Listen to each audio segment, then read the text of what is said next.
Olá, eu sou a Andréa Janer. E eu sou a Fernanda Belfort. E juntas a gente vai fazer um duplo clique toda semana nas notícias mais importantes que chamaram nossa atenção sobre tecnologia, comportamento, consumo, negócios, criatividade e tudo mais que as nossas antenas pegarem aqui. Vamos lá! Fê, o namoro antigo, né? Finalmente, né? A gente vai conseguir dar um duplo clique nesse plano. Nós estamos namorando e sonhando esse podcast há muito tempo. A gente tem um grupo de WhatsApp de nós duas que a gente fica jogando nossas pautas, todos os assuntos que a gente quer aprofundar, quer conversar. E um belo dia a gente tomou essa decisão de transformar isso num podcast e compartilhar isso com vocês. A gente, assim, outro dia a gente foi jantar com os maridos e tudo. E eu falei, eu quase fiz uma lista aqui, né? Uma ata de todos os assuntos que eu queria conversar. Eu também. Então, o que a gente tem que falar hoje? Então a gente falou, a gente precisa começar a levar essas conversas doidas que a gente fica tendo de tudo pra mais gente. Então, tô super feliz, da gente colocar esse plano no ar. Também tô muito feliz. Espero que vocês curtam. É um papo super informal. A gente tem vidas paralelas, isso aqui é quase um hobby que a gente está desenvolvendo, né? Eu sou fundadora e CEO da Oxygen, que é uma plataforma de conteúdo de curadoria de conteúdo sobre inovação. Então a gente tem, enfim, um clube de conteúdo por assinatura, faz consultoria para empresas, leva pessoas para os festivais de inovação. Então isso aqui é um momento quase de relaxamento e prazer, né, de trocar essas informações com alguém, né, tão curioso e tão inquieto quanto eu, né, que é a Fê. E eu, pessoal, eu trabalho na Salesforce, né, então isso aqui é nas horas vagas que eu fico lendo as coisas e tudo. Eu tenho uma paixão grande, eu tinha, né, um podcast chamado Tribo de Marketing, tem um grupo também. Acabei ao longo dos últimos anos criando amizades incríveis, como a Dea. E eu sempre falo pra Andréia, e esse é um elogio incrível, porque eu sou uma pessoa nerd, eu leio muita coisa, que se eu fosse ter uma fonte só de informação na minha vida, seria a curadoria dela. Dea, essa foi a primeira declaração de amor linda que eu fiz a você, entendeu?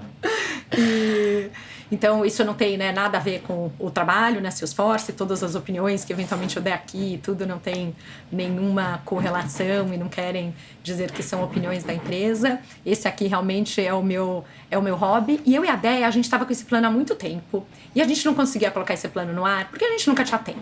Até um dia que a gente falou, gente, quer saber? Vamos fazer um podcast mega descontraído, que a gente vai se encontrar 1 hora por semana e vai conversar sobre as notícias, as coisas que a gente leu ou chamaram nossa atenção e vai dar um duplo clique em alguns assuntos, explicando um pouco, né, do contexto e trazendo mais profundidade, porque acho que hoje a gente é bombardeado por informação. E ter repertório, saber o que está acontecendo é tão importante em tantos aspectos que a gente poderia passar horas aqui explicando por quê. E eu acho que curadoria e ter acesso a pessoas que a gente gosta, né, assim, gosta da ideia, compartilha dos valores, para conseguir ter em 1 hora ali um cheiro do que está acontecendo no mundo é algo valioso. E é isso que a gente quer, através de conversas gostosas de 2 amigas, passar para vocês. E a nosso favor, a gente tem o fato de que o mundo nunca teve tanta coisa acontecendo ao mesmo tempo agora, né? A gente começou hoje dia 10 de janeiro e a gente já tem, assim, 35 pautas que aconteceram desde que o ano começou, né? As coisas estão acontecendo numa velocidade muito rápida e a ideia aqui é conversar de forma não estruturada sobre esses assuntos. A Fê vai trazer um pouco do que chamou a atenção dela, eu do meu lado vou fazer a mesma coisa e a gente vai discutir aqui tentando trazer um pouco mais de contexto para as coisas, porque eu acho super importante a gente saber dos 2 lados das coisas, né? Ler 2 opiniões diferentes, 3 opiniões diferentes. A gente sempre tem que tentar não ter, né, preconceitos com as coisas, e acho que esse é um viés aqui que a gente compartilha também. E esse ano começou com uma notícia... Então, não, e até falando, você, né, mandou uma mensagem, a gente fez um grupo, pauta do duplo clique, a gente fica se mandando agora, né, agora a gente tem um grupo, né, virou um projeto, realmente tem nome o nosso grupo. E a Dea falou, vamos comentar as primeiras notícias do ano, as tendências e tal, e semana passada, né, nessa semana a gente falou, meu Deus, a gente já foi atropelado pelo mundo, porque aconteceu tanta coisa, né, Dea? O ano começou literalmente pegando fogo, né? Foi, literalmente, né? A gente está acompanhando aí, nesse momento, esse incêndio, esse incêndio em Los Angeles que se alastra, continua se alastrando. e ao mesmo tempo recebendo a notícia hoje de manhã que o mundo, pela primeira vez, ultrapassou a barreira de 1,5 graus, né? Então a gente, as coisas não estão isoladas, não são isoladas, né? Eu acho que a gente está vivendo mais uma evidência, né? A gente está assistindo mais uma evidência de que a crise climática está chegando para todo mundo, em qualquer lugar. E a gente está entrando em mais um ano em que a gente tem, acho que muito pouco, está se mexendo muito pouco como humanidade, né? Porque quando a gente fala de crise climática, né, Fê, não é o que você necessariamente, Fernanda, faz, o que eu, Andréa, fazemos que vai mudar o ponteiro, né? Esse é um assunto que precisa do envolvimento e do empenho de governos e empresas. São eles que mudam o ponteiro. Então, toda essa luta para aumentar a consciência das pessoas sobre a gravidade da crise climática precisa muito da colaboração dos governos. Que através de regulação, através de medidas, né, usando o poder político também, vão implementar aí restrições, incentivos, para que as empresas caminhem para um mundo onde a gente vai trabalhar com outras premissas, né, de economia regenerativa, economia circular, mas é muito difícil, é um sistema muito complexo, né, que mexe muito com as empresas e torna tudo isso muito abstrato muitas vezes. Até pra gente, assim, por mais que Los Angeles esteja em chamas e a gente tenha visto fotos, vídeos muito impressionantes, até fica aqui um comentário, né, a qualidade do jornalismo que está reportando de lá, né, pessoas que estão lá no meio das chamas fazendo vídeos para as emissoras e tudo mais, é impressionante. As fotos, as imagens que chegam até nós são muito impressionantes. Quer dizer, por mais que a gente fique impressionado com isso enquanto está acontecendo, daqui a uma semana a gente esquece, né? Até que venha outro desastre, outro evento climático extremo, e aí a gente lembra de novo dessa pauta. Então, assim a gente tem vivido, né? Vai fazer 1 ano que aconteceu a enchente no Rio Grande do Sul e a gente não teve grandes mudanças de lá para cá, você não acha? Eu acho, e aí não tem como não entrar, eu acho, né, no assunto do Trump, que assume o poder agora. Parte das coisas que a gente tem compartilhado nas últimas semanas, né, tudo que está acontecendo em Mar-a-Lago, né, então tem um lugar na Flórida onde o Trump tem residência e virou o point do poder americano e todo mundo lá. E essa relação que eu acho do Trump hoje, assumindo esse governo de um jeito diferente que ele assumiu da outra vez, porque, né, você mesmo me mandou um artigo, acho que do Washington Post ou do The Atlantic, não lembro de onde que era, falando que pela primeira vez realmente, né, assim, a galera de direita, de tecnologia do Vale do Silício está em Washington, né? E eu acho que a participação que o Elon Musk teve nessas eleições, a proximidade que ele tem do Trump, né, tá tendo um efeito muito grande. E para mim foi assustador. Eu demorei uns dias para conseguir digerir, não sei se eu consegui ainda, o anúncio do Mark Zuckerberg falando que não vai mais ter moderação de conteúdo nesse formato. Conte para a gente, Déia, o que o Mark anunciou? Vai, só para quem tá por fora, tá por dentro. E depois a gente conta um pouco as implicações disso na nossa visão. Foi o assunto da semana. Eu acho que além dos incêndios em Los Angeles, o principal assunto foi a declaração do Mark Zuckerberg. Eu acho que muita gente foi pego de surpresa, porque há mais ou menos 8 anos que eu acompanho esse assunto da desinformação nas redes sociais, o papel das redes sociais na disseminação da desinformação no mundo, né? Então esse é um assunto bastante debatido, discutido nos festivais que a gente vai, SXSW, Davos, Vivatech, Você que me fez descobrir quem é o Tristan Harris, entendeu? Tristan Harris está nessa conversa há muitos e muitos anos. Tempo, né? Pra quem não sabe, enfim, Tristan Harris foi o cara que fez, né? Ele trabalhava acho que no Face, né? Antes. No Google.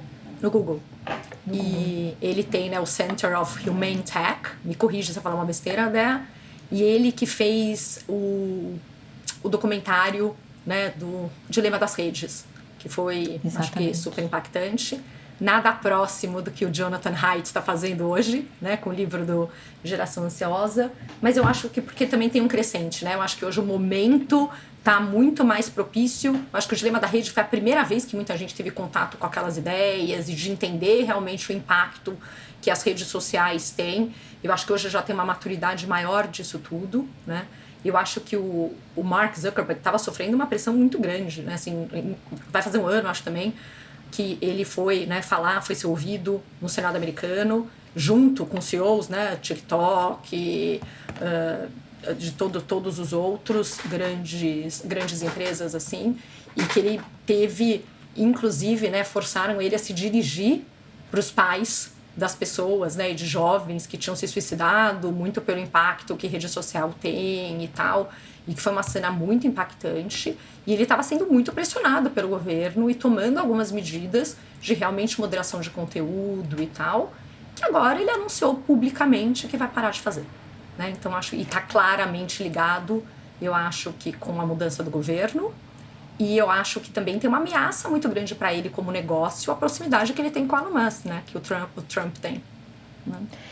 Essa história é tão interessante, né? Eu fico lembrando quando houve o caso Cambridge Analytica, né? E o Facebook ali teve prestes, né, a sofrer um golpe quase irreversível. E o Mark Zuckerberg conseguiu contornar e sobreviver, e não só sobreviver, mas crescer depois daquele golpe que foi fortíssimo, né? Inclusive tem um filme sobre isso, The Great Hack, se não me engano, não lembro como é o nome em português, mas é um filme que conta a história do Cambridge Analytica.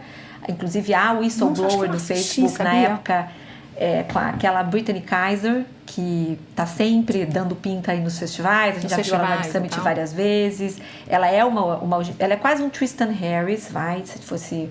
Ela é quase o Tristan Harris de saia, digamos assim. Ela é uma advogada de direitos humanos que trabalhava no Cambridge Analytica na época, e ela acabou se envolvendo nessa história e foi a whistleblower, foi ela que fez a denúncia. E hoje ela é uma pessoa que é uma ativista pela privacidade de dados, e ela percorre aí os festivais, vai em vários fóruns no mundo todo defender um novo modelo para as redes sociais, um novo modelo para a economia da internet como um todo. Ela é bem interessante também. E naquela época, depois do Cambridge Analytica, acho que até vale a gente dar um duplo clique nele, né, no Cambridge Analytica. Pelo que eu lembro, foi muito ligado também ao Brexit, né? E o Cambridge Analytica, eu acho que foi um escândalo. E de novo sempre, tá, Dea? Pode me corrigir se eu falar alguma coisa que não esteja correta. Mas assim, pode não, deve, né? Mas foi justamente todo o escândalo de que eles tinham acesso a dados de uma série de comportamentos e conseguiam, através disso, né? Hoje, com inteligência artificial e tal, não é uma coisa que seja tão impressionante, né? Mas conseguir prever qual que era a reação das pessoas, qual que era o perfil psicológico delas e tudo. Sim. E anunciantes podiam usar essas informações, e naquela época não existia a transparência. Hoje tem um site lá da Meta, do Facebook, que você entra e você consegue ver todas as campanhas pagas que estão no ar. A grande doideira era que, de repente, tinha uma campanha que tinha como target pessoas com um perfil X, que poderiam ser mais propícias àquela coisa, divulgando uma série de informações de fake news, como, por exemplo, tem um monte de imigrante hoje, puxa, na Inglaterra vai mudar, não lembro o que exatamente era, mas um monte de coisa que assustava os ingleses, né, de que era uma grande ameaça que eles estavam sofrendo na sociedade, e por isso que o Brexit seria tão importante para eles naquela época, com mentiras que ninguém via. As únicas pessoas que viam eram as pessoas que tinham o target de serem né, realmente impactadas por aquela campanha. Então, de repente, tinha um submundo de coisa. É como se você estivesse na cidade, na calada da noite, estivessem panfletando coisa na casa do seu vizinho, uma coisa que você não tinha a menor ideia. E você só descobre depois que tinha uma rede de comunicação que ninguém via. Sim. E a partir daí começaram a ter várias regras, como, por exemplo, né, assim, não só os bloqueios de anúncios políticos, a parte de moderação, de conteúdo, de combate a fake news, e essa parte de transparência das pessoas, qualquer um conseguir ir ali e entender tudo que tem de campanha que está sendo impulsionada. E tinha uma discussão também de quem estava impulsionando essas campanhas, né? E mesmo durante a primeira eleição do Trump, também teve bastante disso, né? Do quanto a Rússia, eventualmente, estava colocando campanhas para ir lá. E quem são esses atores que estão, de repente, usando essas redes, né? E por isso até o ponto de ameaça à democracia. E por isso que dali para frente o Mark Zuckerberg se conscientizou da importância de moderar conteúdo na rede. Ele ali foi muito pressionado e ele passou a investir. Você está sendo bem fofa de dizer que ele se conscientizou. Eu acho que foi pressionado, né? Foi um pouco mais adequado. Fui mild aqui. Se ele tivesse se conscientizado, até a semana passada você podia falar que ele se conscientizou. Essa semana, depois do post dele, gata, acho que não foi bem consciente. Ficou claro que foi livre espancada à vontade. Eu acho que ele de livre espancada à vontade. E ele passou a contar com uma rede internacional de checagem de fatos. Isso tudo era feito de uma forma terceirizada. E teve até um episódio, não sei se todo mundo lembra, que uma época que essa notícia não foi muito divulgada, mas o Face até se envolveu em questões de saúde mental dos checadores de fatos, porque eles precisavam ficar assistindo coisas e lendo coisas e sendo expostos a coisas muito nocivas, muito degradantes até. Então eles tiveram inúmeros, teve até, se não me engano, posso estar falando uma bobagem aqui, mas teve até um processo, teve uma questão até de, se não me engano, processaram, teve alguma questão relacionada a isso, porque essas pessoas ficavam expostas a conteúdos muito enfim. Quer dizer, imagina os conteúdos que alguém foi lá e colocou um flag de que era um conteúdo que não estava adequado, ou que a inteligência artificial entendeu que podia ser ruim e tudo, e daí tinha um serzinho humano que ficava vendo, Exato. Realmente então, isso era uma rede da sociedade. Global. No Brasil tinha várias agências que trabalhavam para o Facebook nesse momento, naquele momento, hoje Meta, e isso sempre esteve misturado, confundido com a questão da liberdade de expressão, né? Eu acho que esse é o cerne dessa discussão. É a discussão que existe desde que as redes sociais são redes sociais, né? O que é liberdade de expressão, até que ponto as pessoas podem se expressar nas redes, quem é o juiz da verdade, quem deve definir algo como isso aqui pode, isso não pode, né? E eu me lembro que essa discussão chegou no seu ápice no momento em que houve aquela invasão ao Capitólio, em 2022, quando o Trump foi finalmente banido do Twitter, do antigo Twitter, e do Facebook. Do Facebook ele foi banido por 2 anos. Do Twitter ele foi banido por prazo indeterminado. E naquele momento era muito interessante pensar, foi bem logo depois teve um South by Southwest, né, porque o Capitólio foi dia 6 de janeiro e o South by Southwest foi em março daquele ano. E a discussão era muito interessante porque, veja, coube a um homem, no caso Jack Dorsey, decidir que era o fundador calar e CEO o presidente do Twitter. Que era o fundador e CEO do Twitter, a responsabilidade de calar um presidente da República. E depois essa mesma decisão coube ao Mark Zuckerberg. Então, assim, são pessoas que têm seus vieses, têm seus valores, têm seus backgrounds, tomando uma decisão dessa magnitude. Então, a grande questão que a gente sempre ouviu no debate sobre disseminação de desinformação nas redes sociais é que não deve caber a uma pessoa essa decisão, ao CEO, ao fundador. Tem que existir mecanismos de restrição, de checagem, de conferência, para que isso não fique na mão de uma única pessoa que pode, enfim, além dos seus biases, dos seus viés, ela pode sofrer pressão de todos os lados, né? Então, assim como ele calou o Trump, ele podia ter calado, sei lá, o Biden, ele podia ter calado o Putin, podia ter feito, enfim, decisões como essas. Então, esse é um das grandes dúvidas, né? Como é que a gente cria um sistema de uma regulação que torne claro, né, que vá muito além das regras que existem hoje nos sites, né, das políticas de privacidade e tudo mais. Como é que você cria ali um sistema que seja soberano, né, e que não seja... E que não foi uma pessoa que foi eleita, não foi uma pessoa que faz parte exato, de um sistema, né, exato, judiciário e tal. Porque exatamente. Os sistemas podem ter falhas, mas eles existem, né? E eles estão aí e tem uma questão, Fê, super interessante também. Junto com essa questão da liberdade de expressão, eu diria que nessa discussão de redes sociais, tem duas questões muito importantes. Uma é a liberdade de expressão, né, esse conceito elástico da liberdade de expressão, e o outro é a própria definição do que as redes sociais são. Elas são veículos ou elas são plataformas? Adoro essa discussão! Essa discussão é velha como o tempo, desde que elas nasceram. Sim. Eu inclusive, acho que o problema que a gente está enfrentando hoje com as redes, ele existe porque lá nos primórdios, quando elas começaram a existir, isso não foi bem explicado, não foi bem definido, não foi bem sacramentado. Então, de lá para cá, as redes se comportam ora como plataforma, ora como veículo, quando lhes convém.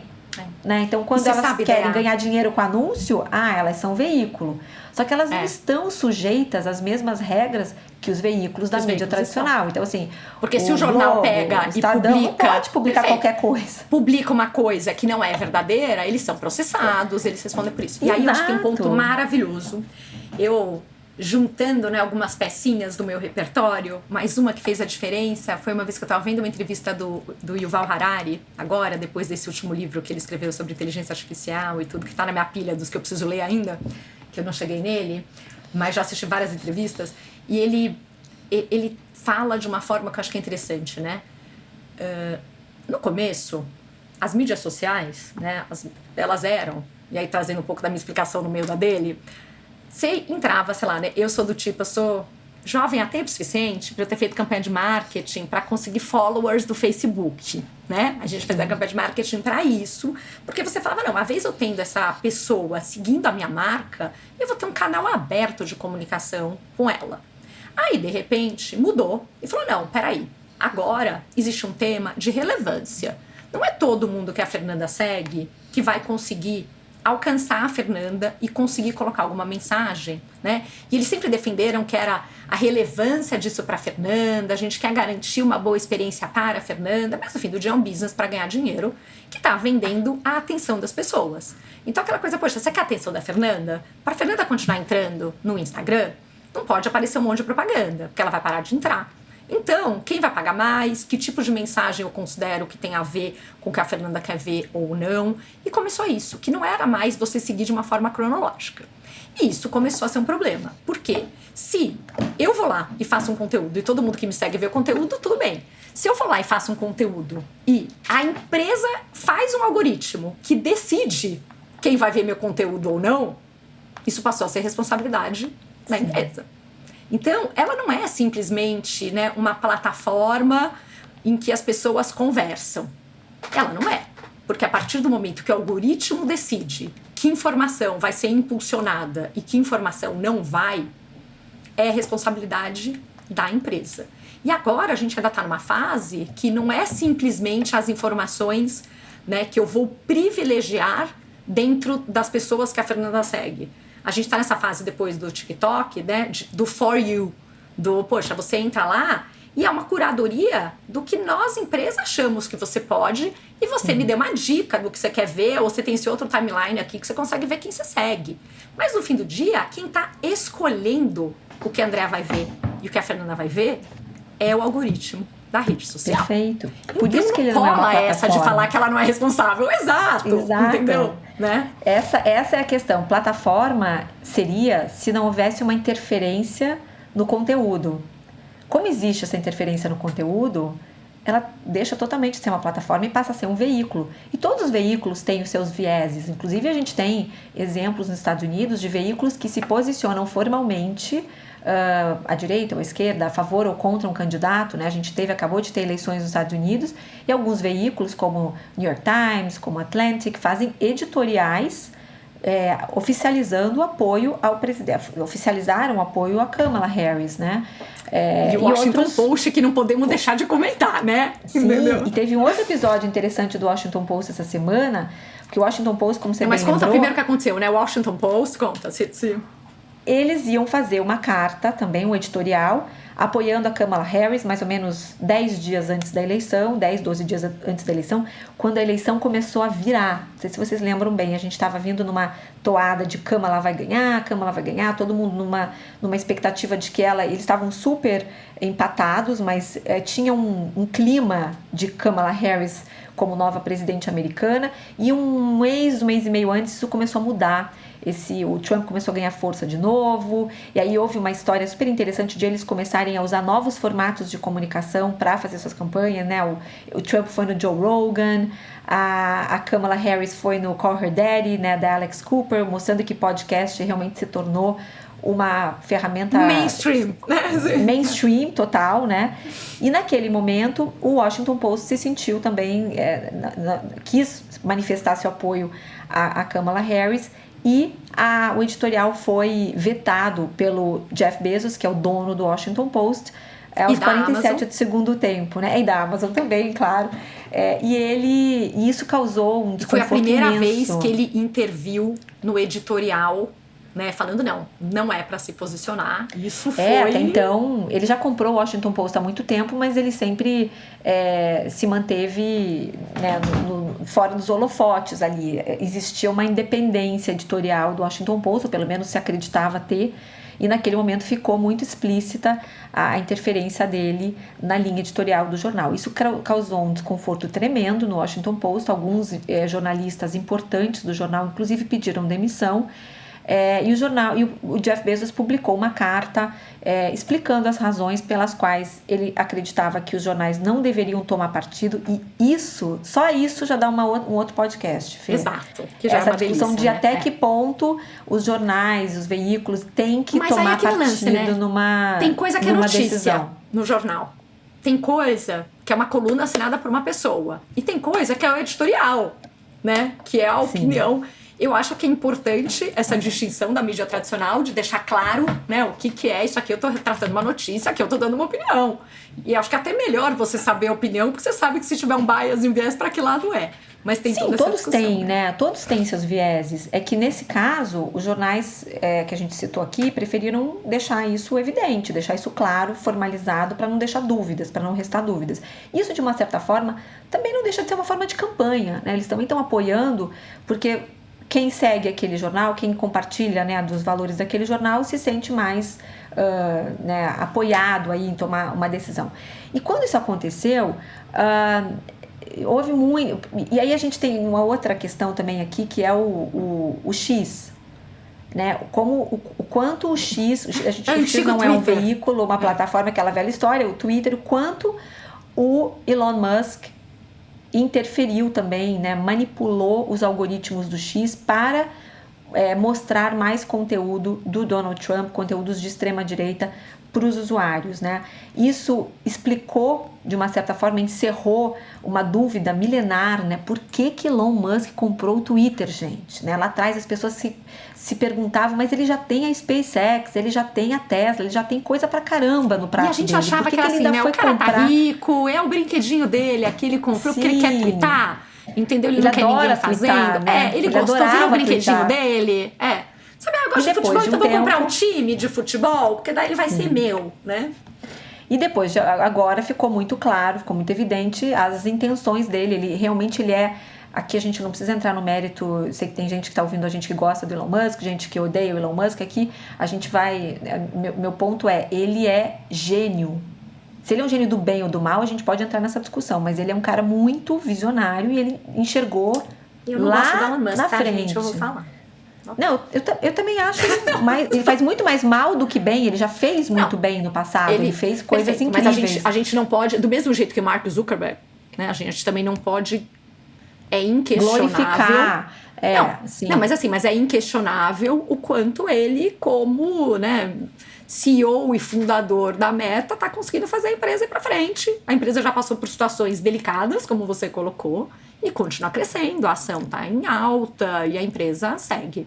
Né? Então, sim, eles são homens mas que será serão que essas pessoas deveriam no futuro, perfeito, né? Mas será que essas pessoas como deveriam Steve ter o Jobs. poder que elas têm sobre a sociedade? Porque sim, esse é o problema, é a concentração também de poder. Eles estão. O Elon Musk nas últimas semanas, ele se tornou um overlord, assim, uma pessoa que está interferindo em eleições em outros países. Ele está agora tweetando que os ingleses, os britânicos, não estão felizes com seu governo e tinham que ter novas eleições. Quer dizer, o lugar onde ele está se colocando é de uma pessoa, uma figura onipresente, poderosa, e ele tem nas mãos uma ferramenta muito com acesso a uma população gigantesca do mundo. Então é muito perigoso. Então aqui, mais do que gostar ou não gostar do Elon Musk, é assustador que uma pessoa tenha tanto poder assim, né? Ele é um vice-presidente virtual, né? Virtualmente o vice-presidente, ele tem poderes, ninguém mais nunca ouviu falar no J.D. Vance, ele desapareceu e o Elon Musk se instalou numa casinha lá no Mar-a-Lago, onde ele está despachando com o Trump e trazendo aí pro governo. Falaram que o neto li uma fofoca que tem um neto do Trump que já chama ele de tio, entendeu? Assim, o Musk, então, né? Porque ele tá lá em tudo. E eu li no Burn Book, né? Eu sei que você também adora a Kara Swisher, e eu acho que eu já até sei o que você vai falar do Washington Post, que a gente gosta das mesmas coisas e ouve, mas ela fala muito isso, né? Que assim, que o Mark Zuckerberg, quando ele começou esse negócio todo, ele era um menino, entendeu? Né? As primeiras entrevistas que ele deu, que ele suava, que ele não sei o quê. E eu acho que esse negócio, né? Assim, cara, você pega um presidente, ele é eleito pelo país, né? Tem vários países que têm idade mínima para ele estar lá. Eu não tô querendo ser tarista, tá? Eu amo jovens, tá tudo bem. Mas tem um lado que, assim, cara, como que um jovenzinho, né? Hoje esses caras, né? O Mark Zuckerberg já tem filhos pequenos, né? Nunca tiveram filhos adolescentes. A galera que tá tomando um monte de decisão e tudo, que tem implicações altamente sérias para a sociedade toda, né? Não tem bagagem, não tem. Eu acho que do mesmo jeito que para você ser médico, você tem que fazer uma faculdade, você depois tem que, né, ter um CRM, você é obrigado a estudar um monte de coisa, você é obrigado a estudar ética, você é obrigado a estudar um monte de coisa, um advogado também, porque são papéis na sociedade muito importantes que você exerce. Sim. Esses caras de tecnologia, de inteligência artificial e de tudo isso, eles têm uma importância do ponto de vista do estrago, do bem que pode gerar, mas também do estrago que pode causar, é exponencial.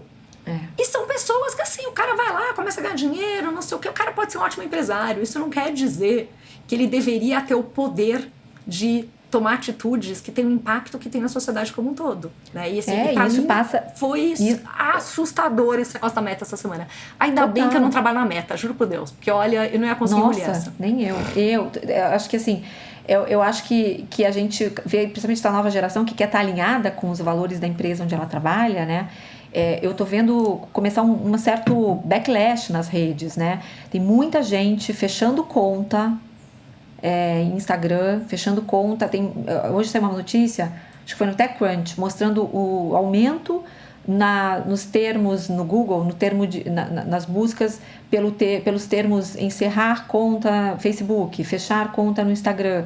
Ou seja, as pessoas estão reagindo a essa decisão, está caindo a ficha para muita gente. E eu acho muito interessante isso, não vou deixar de fazer um comentário aqui, que quando o Musk comprou o Twitter, teve uma debandada inicial de pessoas que não gostavam dele.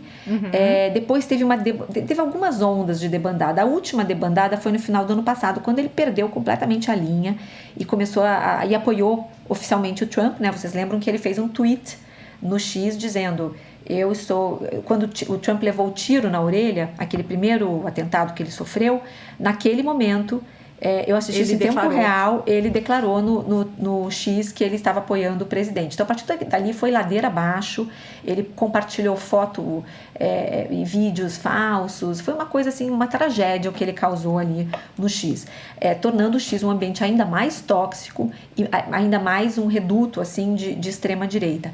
Mas o que eu acho interessante é que naquele momento teve uma segunda debandada, né? Mais gente saiu do X, por exemplo, a Kara Swisher, jornalistas, né, pesquisadores pesquisadores, professores, cientistas, pessoas que não se alinham com os valores do Trump e do Musk, saíram e foram para onde? Pro Threads. E eu fiquei assistindo de longe, meio que assim... Sobrou o Blue Sky, vou ter que abrir uma conta Blue agora. Sky, total. É que o engraçado é isso, as pessoas saíram dos braços do Musk para se jogar nos braços do Zuckerberg. Tipo, gente, vocês estão conscientes do que vocês estão fazendo? O Scott Galloway tava falando no People até essa semana. Tipo, meu Deus, agora eu tenho que fechar minha conta. Mas assim, a gente vive sem WhatsApp, também não vive. Então, quer dizer, o que a gente faz? Mas é interessante isso, porque, de fato, né, as pessoas... eu acho que aí entra um terceiro. Eu falei que tem a questão da liberdade de expressão, tem a questão da definição de veículo e plataforma, e tem uma terceira questão nesse imbróglio, que é o conceito de praça pública, que as pessoas muitas vezes usam para definir o X.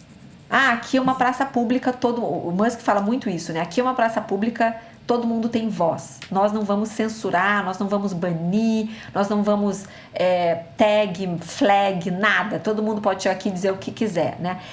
E aí vem essa discussão também junto, né? Da veículo, plataforma, liberdade de expressão. Praça pública é a última coisa que isso é. Isso é uma empresa privada, né? Que tem um dono.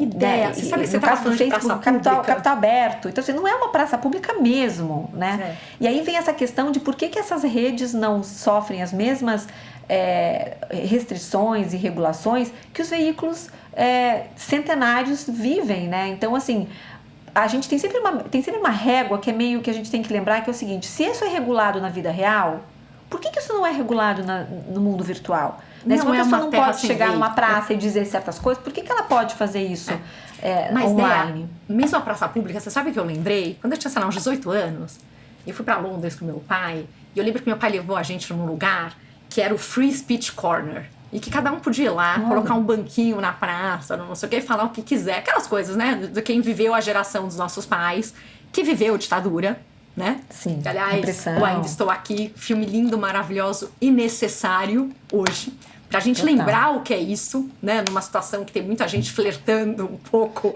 com esse tipo de ideia. Quase vivemos a mesma coisa de novo, né? Exato, mas assim, uma coisa é a praça pública, né? Porque a praça pública é isso, você vai lá, você pode pôr o seu banquinho e você fala a ideia que você quiser. Isso é liberdade de expressão, legal. A outra coisa é vir um canal de televisão, abrir a câmera e fazer um broadcast do que você tá fazendo para todo mundo, ou para uma grande audiência.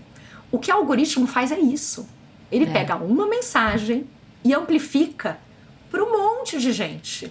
Não é o orgânico do que essa mensagem teria. E muito, né, assim, a gente ainda não falou de câmera do eco nessa nossa conversa, mas... É mesmo. Então, mas assim, muito também do que existe é que a gente sabe que no fim do dia, o que faz uma pessoa ficar meio viciada ali, né, na dopamina e tudo, ela ter sentimento em relação ao que ela tá vendo, a tudo isso. E a gente sabe que conteúdos, eu lembro que quando eu fazia marketing digital, naquela época que a gente procurava ganhar seguidor no Facebook, né, falava assim, as coisas têm que fazer você rir ou chorar. Tem que criar algum tipo de sentimento. Então você gera engajamento quando você tem uma mensagem impactante. As mensagens ponderadas são pouco impactantes, né? As mensagens extremistas são muito impactantes. Então, e aí as pessoas ficam só ouvindo aquela coisa, que por um lado a Kara Swisher sai do X, eu acho que tem que sair mesmo. Mas por outro lado, a gente vai deixando a plataforma mais ainda nas mãos de pessoas que de repente estão com as mensagens. Acho que não tem mais salvação. Não tem mais salvação. Por isso que eu acho que é aquela coisa meio, sabe? Porque o algoritmo puxa. A intenção deles, eu acho que é a intenção dele mesmo. A intenção dele é se tornar um reduto. Inclusive a Kara Swisher, a gente falou a beça nela hoje nesse episódio, né? Mas ela merece. Ela tem... Conta do Washington Post, é disso que você vai falar? Eu não terminei do Washington Post, mas eu vou falar da Kara Swisher rapidinho, que ela disse, ela tem um palpite, né? Ela deu um chute aí, que talvez o X fizesse uma fusão com o Truth Social, que o Truth Social foi a rede que o Trump criou para ele próprio quando ele foi banido do X. Porque não sei se vocês lembram, gente, mas ele praticamente governou pelo Twitter, né? Ele ficava no Twitter o dia inteiro com aquelas mensagens concisas, objetivas, que falam a língua do povo. Ele colocava tudo em caixa alta. Ele tinha um estilo de comunicação muito emblemático, assim, muito convincente. E ele, quando foi banido do Twitter, ele ficou, enfim, sem esse megafone que ele tinha, e ele criou a própria rede, que é uma rede pequena comparada com as outras, é uma rede de extrema direita, só tem os seguidores dele lá, Tucker Carlson, aquela turma toda, e a Kara deu esse chute, assim, ela falou, eu acho que em 2025 essas duas redes vão se juntar e vão se tornar um reduto de extrema direita.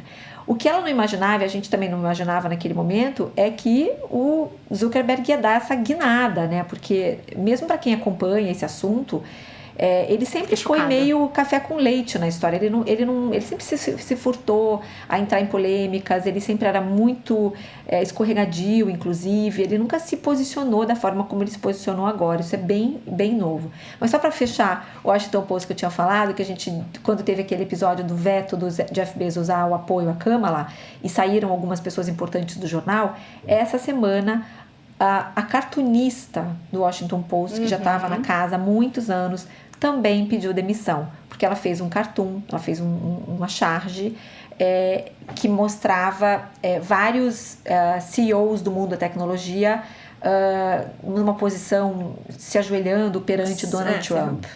Entre essas pessoas estava o patrão dela, né, o Jeff Bezos.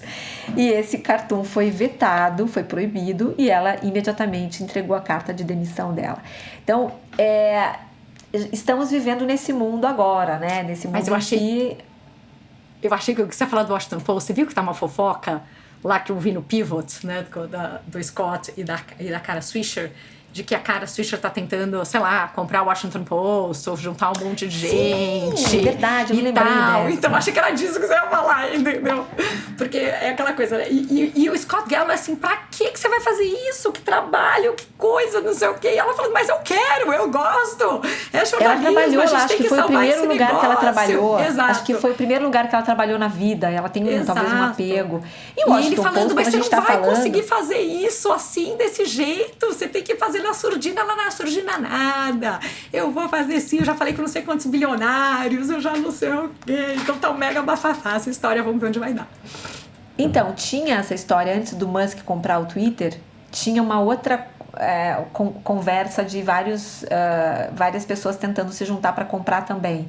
E aí, nessa história, vem o Blue Sky, que, diga-se de passagem, aqui só para lembrar, ele foi fundado pelo Jack Dorsey, que foi o fundador do Twitter.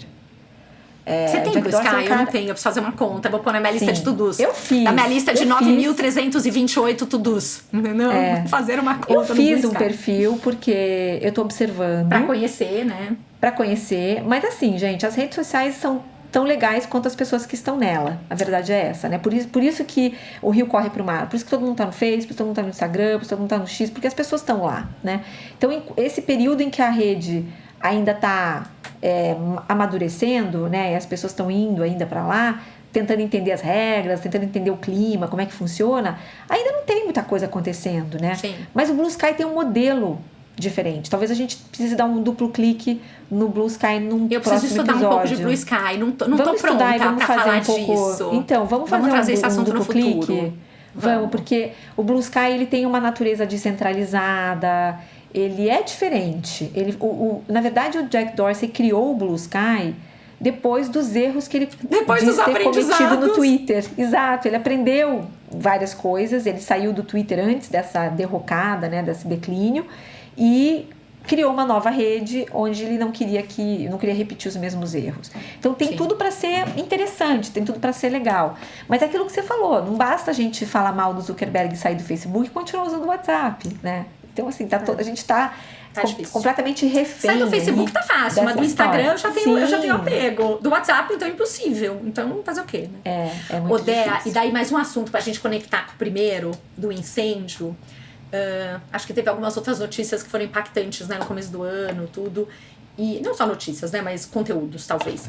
Mas o Ian Brenner, né, que eu tava até colando aqui pra ver o nome da consultoria, né, do grupo Eurasia. Eurasia. Né? Que eu li em português. Eurasia, ele soltou um relatório, que ele solta, né, todo começo de ano, e que, falando um pouco dos riscos e tudo.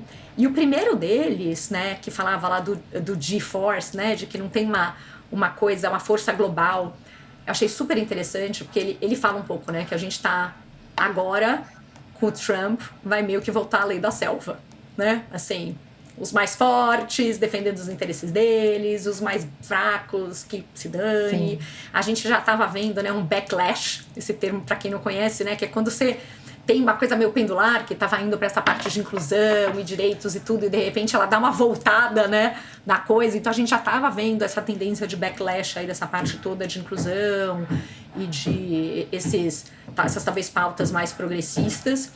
E, além disso tudo, né, ele também está falando que muitos dos problemas que a gente está vivendo hoje, e eu volto para a crise climática, que eu acho que é super claro, né, eu acho que essa parte de, não problema, mas da necessidade de ter algum tipo de regulamentação em cima de temas, não só como mídias sociais, mas também, né, dessa parte de inteligência artificial e de coisas assim, são coisas que requerem um esforço entre os países. A própria epidemia, né? Você não consegue, né, ter, acho que na época do Covid isso ficou muito claro, né? Não é uma coisa, se os países não se unirem e não conseguirem ter atitudes assim, são situações que vão ser difíceis da gente sair.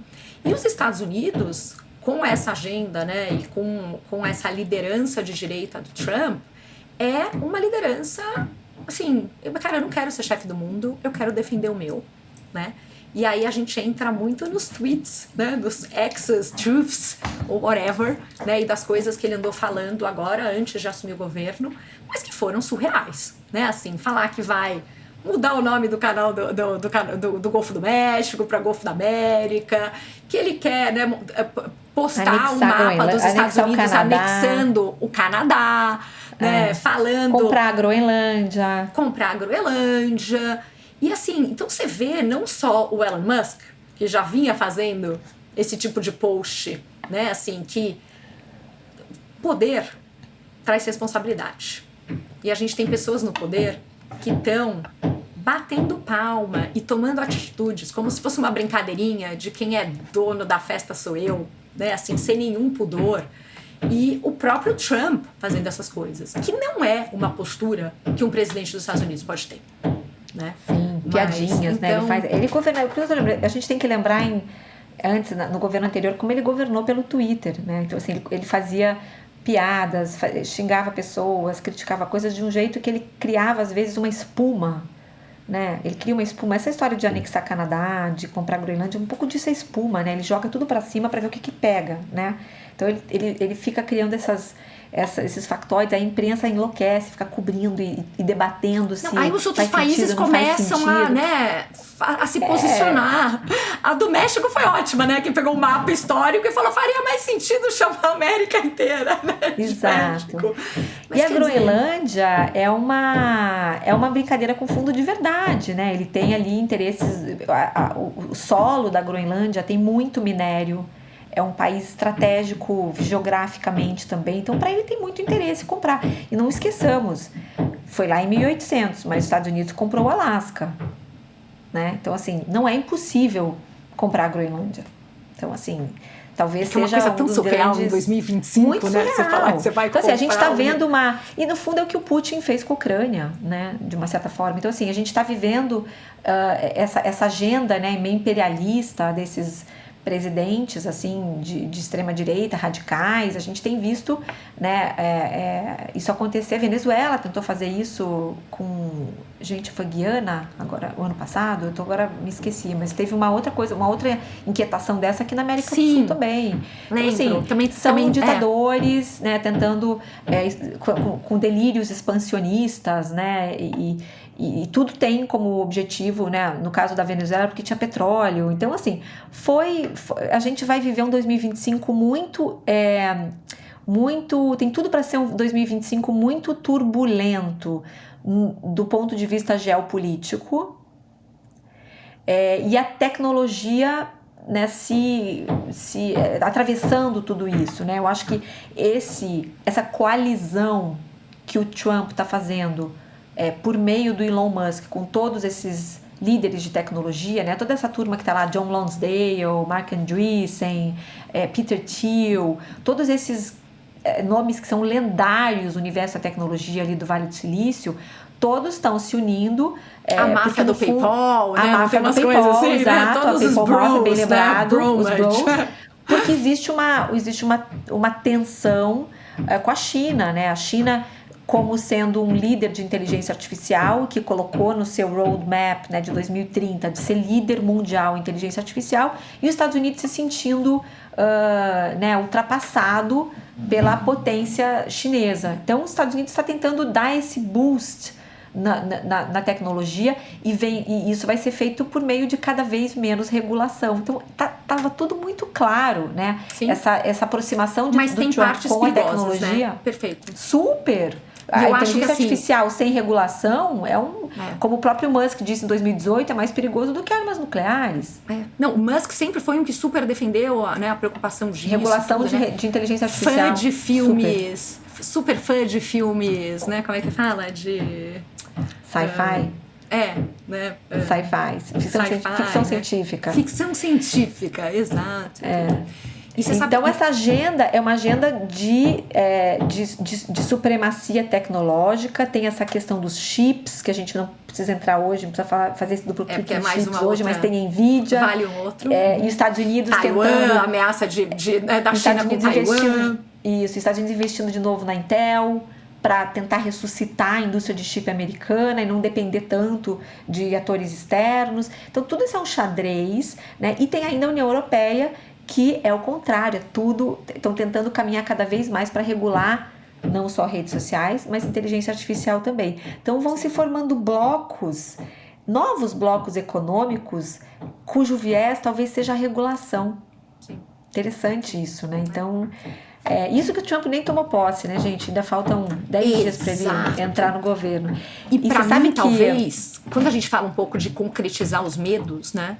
Esse negócio do Mark Zuckerberg fazer um post desse jeito, orgulhosamente, com um discurso de extrema-direita, né, falando essas coisas todas de moderação de conteúdo, para mim desperta um dos piores medos, né? Porque é aquela coisa, tudo isso, sem esse fato essa semana, né, tirando as loucuras dos posts do Trump, também a gente fala, bom, vamos ver no que vai dar. Mas algumas coisas estão começando a se concretizar, né? Eu não sei até que ponto tudo isso também é um super show-off do Mark, que tem um negócio global e que vai ter que ser cauteloso na forma que ele vai fazer essas coisas todas, porque senão também a empresa vai sofrer, né? Então, se é aquela coisa, não, eu vou fazer muito barulho, mas na prática eu vou fazer algumas coisas aqui e meio que vai o jogo, ou como isso vai, né? Se ele realmente vai dar uma guinada total nessa gestão dentro da Meta. Tem uma expectativa de como os anunciantes vão reagir, porque não esqueçamos que o X começou a perder muito dinheiro. Perfeito. Depois que com esse direcionamento que o Musk deu para a rede, perdeu muito anunciantes que não quiseram se sentiram meio cúmplices, né, dessa loucura toda que ele fez no X, e pode ser que isso aconteça também na Meta, que os anunciantes, ainda é cedo para avaliar, essa notícia tem 3, 4 dias, eu até já falei com o jornal, o Globo me procurou para me ouvir sobre esse assunto, e estavam tentando encontrar anunciantes que pudessem falar na matéria, e não tá fácil de achar anunciantes que queiram falar, porque eles ainda estão tentando entender o que vai ser, qual vai ser a diretriz das matrizes, né, nas suas redes. Porque também é mais fácil ficar sem o X, o Twitter, do que ficar sem a Meta. Né? Assim, a Meta e o Google são os grandes anunciantes de mídia digital, né? Os grandes veículos de mídia digital, então é super complicado. Exatamente. Uma última coisa que eu queria comentar, que eu já comentei isso com você, mas foi um dos conteúdos do ano passado, eu achei super interessantes, mas falando um pouco desse negócio, né, do Trump ficar, né, governando e soltando um monte de tweets, né, e de coisas e tudo. E eu assisti um podcast do Jonathan Haidt, que é o mesmo cara que escreveu, né, A Geração Ansiosa. Esse merece um outro duplo clique também. Merece um outro que é maravilhoso. Clique. Eu acho que foi no podcast do A Little Bit of Optimism, né, que tem lá com o... Ai, meu Deus do céu, fugiu o nome. Bom, depois eu até acho a referência.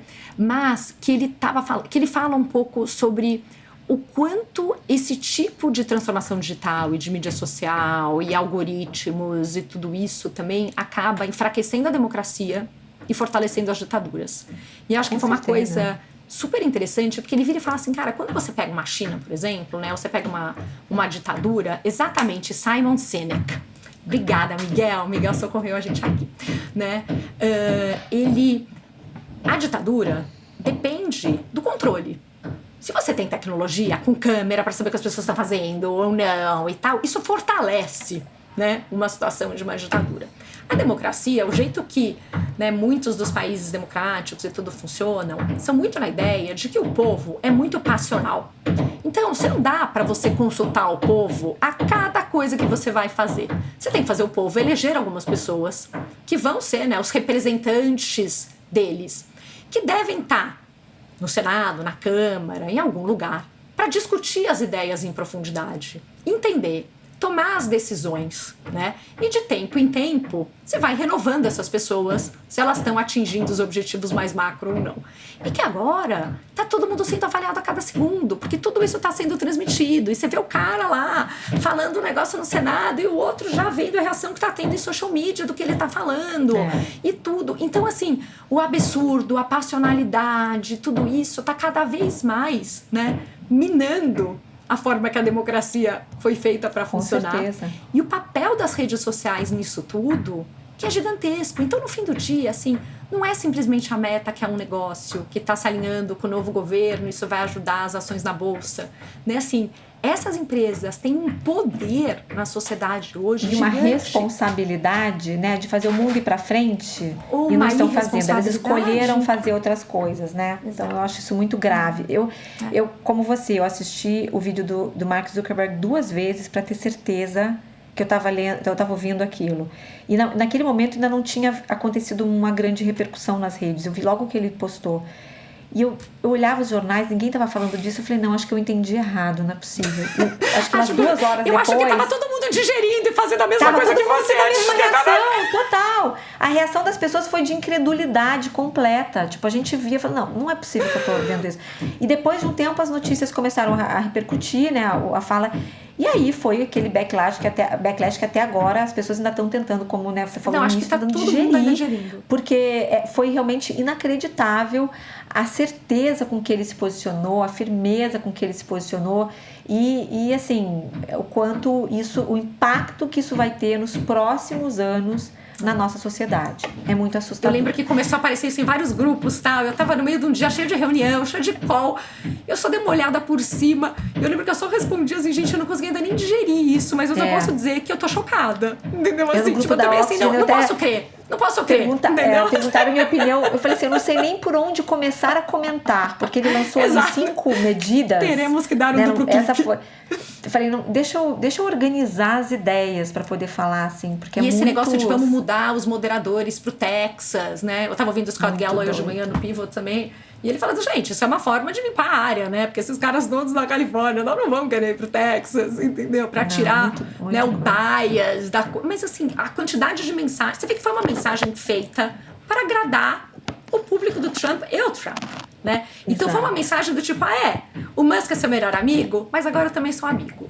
Sentei na mesa. Não vamos esquecer que 40% dos Estados Unidos não votou no Trump, né? Então... Vamos observar, porque eu acho que isso ainda vai ter muitos desdobramentos. Tem a questão dos anunciantes, que são, na verdade, uma peça super importante desse quebra-cabeça, né? Os anunciantes, as agências também, como é que isso vai se comportar.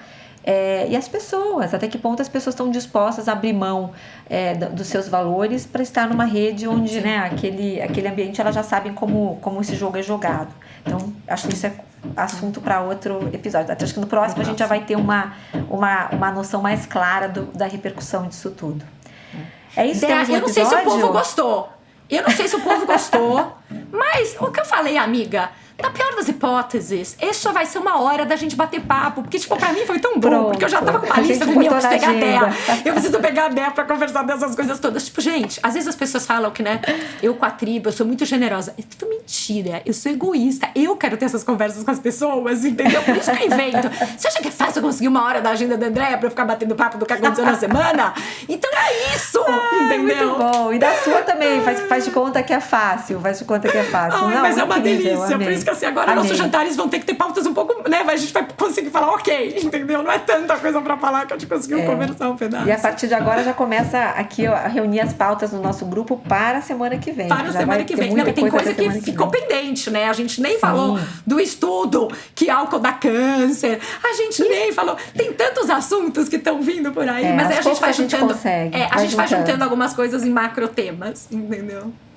Queridos. Acho que temos um episódio, né? Temos o primeiro. Pessoal que tá ouvindo, que resistiu até o final, entendeu? Muito obrigada. A gente tá num soft launch, né? Assim, fiz a arte no Canva, mandei pra Dea, a Dea mandou coisa, a gente aproveitou um pouco, né, o fim do ano aí, que deu um respiro pra colocar famoso as coisas. Feito é melhor que perfeito, né? A gente foi na linha do feito é melhor que perfeito, então tá bem ainda em versão experimental, beta. E assim, a gente tem o nosso super produtor aqui, Miguel Matarazzo, que tá muito nos ajudando aqui. Que tá entrando nessa, tá mandando um coração pra gente aqui. E é isso aí. Então, podem assinar o Duplo Clique, que a gente vai ter episódios semanais. E eu acho que vai ser muito legal. Eu, com certeza, tô amando. Também. Gente, uma ótima semana aí pra todos. Nos vemos na próxima.